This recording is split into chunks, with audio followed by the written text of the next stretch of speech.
সোমবাৰে দিনৰ ভাগত চৰাইদেউ জিলাৰ মথুৰাপুৰত ভয়ংকৰ অগ্নিকাণ্ড সংঘটিত হয়। এই অগ্নিকাণ্ডত সম্পূৰ্ণৰূপে ভস্মীভূত হয় এটি বাসগৃহ। প্ৰায় কেইবা হাজাৰ টকাৰ সামগ্ৰী ভস্মীভূত হয়। মথুৰাপুৰ চাহবাগিচাৰ 4 নং লাইনৰ আৰতি সিং নামৰ মহিলাগৰাকীৰ গৃহত অগ্নিকাণ্ডৰ ঘটনা সংঘটিত হয়। উক্ত সময়ত বাসগৃহত ঘৰৰ কোনো লোক মজুত নাছিল। এই অগ্নিকাণ্ডত ঘৰৰ ভিতৰৰ পৰা কোনো সামগ্ৰী বাহিৰলৈ উলিয়াবলৈ সক্ষম নহল পৰিয়ালটোৱে। জুই লেলিহান শিখাই ইতিপূৰ্বে বাসগৃহটোৰ সকলো শেষ কৰে।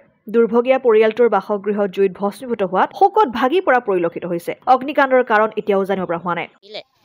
বস্তু পানীতো আমি গম নাপাওঁ কেনেকৈ জুই লাগিলে কি কথা। এতিয়া বস্তু পানী চব জ্বলি মেলি আদায় হৈ গ'ল। 20,000 টকা কাম কৰি গোটাইছিলোঁ ঘৰ বনাবলৈ, সেইটো এতিয়া পুৰি মেলি আদায় হৈ গ'ল। চাউল পাতি যিমান যি আছে এতিয়া আমাৰ থাকিবলৈ জেগা নাই এতিয়া বোলো।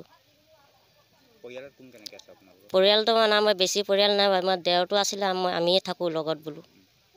বেছি পৰিয়াল নাই আমাৰ। বস্তু মানেতো চব লোকচানেই হৈ গ'ল। এতিয়া আমাৰতো খাবলৈ এতিয়া চাউল পাতি নাইকিয়া হৈ গ'ল। 20,000 আছিলে, কাম কৰি গোটাইছিলোঁ বোলো, ঘৰ চৰ বনাই বুলি থাকিম বুলি। এতিয়া পইচাও আদায় হৈ গ'ল বোলো, জ্বলি মেলি জ্বলি গ'ল। এতিয়া ওচৰ চুবুৰীয়াবোৰ আমি জনাইছোঁ, আমাৰ কিবা হেৰি সহায় দিব লাগে বোলো। জেগাটোৰ নাম মথুৰাপুৰ 4 নম্বৰ লাইন। মোৰ নাম আৰতি সিং। মথুৰাপুৰৰ পৰা ইছলাম আহমেদৰ ৰিপৰ্ট, অসম আদিত্য।